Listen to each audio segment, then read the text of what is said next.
All right, let's get right into it. We all crave a life that feels like an adventure, right? But what if the secret to an extraordinary life is actually paved with, well, ordinary, disciplined choices? Today we're going to unpack a way of thinking that helps you find real purpose simply by mastering the things that are truly within your control. The ancient Greeks were onto something, and we still feel it in our bones today. Adventure is worthwhile. It's that pull to step into the unknown, to face a challenge, and to see what we're made of. But that's the big poetic idea. How do you actually get started? And here's the twist, the real paradox at the heart of all this. What if the key to a truly legendary adventure isn't some giant heroic leap, but a whole series of small, disciplined, and maybe even kind of boring steps?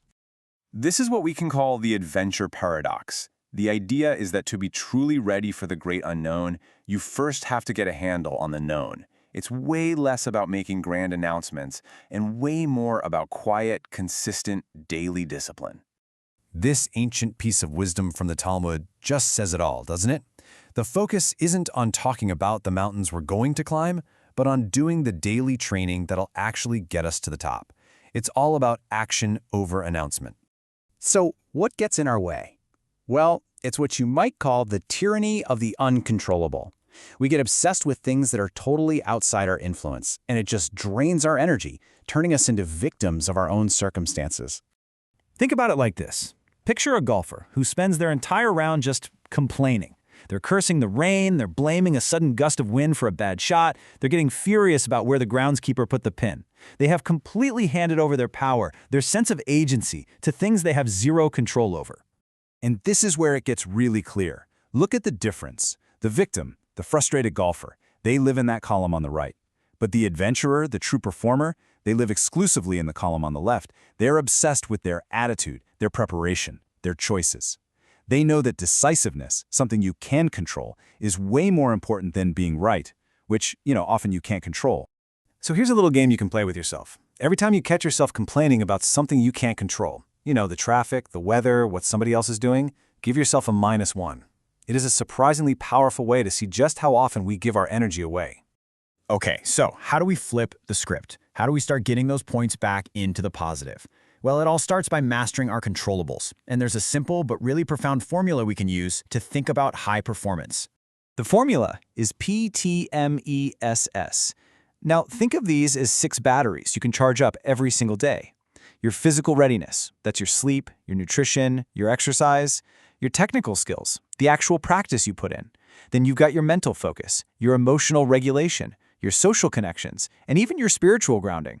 All of these are within your control, and charging these batteries is what gets you ready for pretty much anything.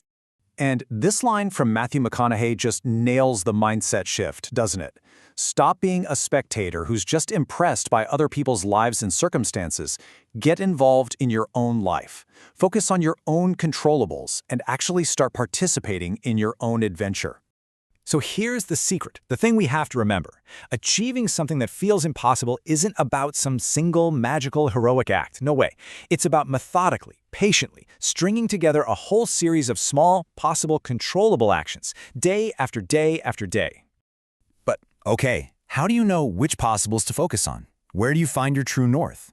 Well, the writer Steven Pressfield gives us an incredible compass for this. Resistance. You know that feeling of fear, a procrastination, that dread? That isn't a stop sign. It's actually a guide. So here's how it works. It all starts with a big dream, right? A goal that actually matters to you. But according to Pressfield, that dream creates an equal and opposite force inside of you, which is big resistance. The bigger the dream, the bigger the resistance you're going to feel. That fear, that self-doubt, that urge to put it off till tomorrow, that's not a sign you should quit. It's a signal that you're aiming for something that's actually worthwhile.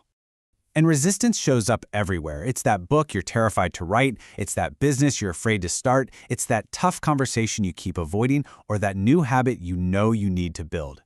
See, these aren't obstacles to your adventure. They are the adventure. But why? Why go through all this trouble? Why face down that resistance and do all the hard, boring work of mastering your controllables? The answer? It isn't really about fame or money. It's about who's watching you. This is such a powerful idea from Volodymyr Zelensky. We don't need posters of our heroes on the wall. We need pictures of the people who are actually counting on us. The real motivation for this adventure is to become someone our children can be proud of, because they're learning from our actions, not from our words. And Ernest Hemingway gives us a really simple gut check for this. When you're about to make a choice, just ask yourself, will I feel good about this afterward? Could I explain this to my kids without feeling any shame? That feeling right there, that's your moral compass. It's a powerful guide for all your controllable actions. So let's bring this all back home to a simple daily practice. Remember that scorecard. Every single day, you're either taking responsibility and earning a point, or you're complaining and losing one. The question is just this. At the end of the day, is your score positive or is it negative? Are you building your adventure or are you just giving your power away? And this right here is the ultimate takeaway. That pre-shot routine, the decision to save $1 instead of spending it, the choice to respond with a little kindness instead of anger. These small, controllable moments, they are not little. They are everything. They're the very building blocks of a worthwhile adventure and a meaningful life. So I'll just leave you with this question to think about. Your adventure is being built right now, in this very moment, with every choice you make. Who is watching you build it? And what example are you setting for them?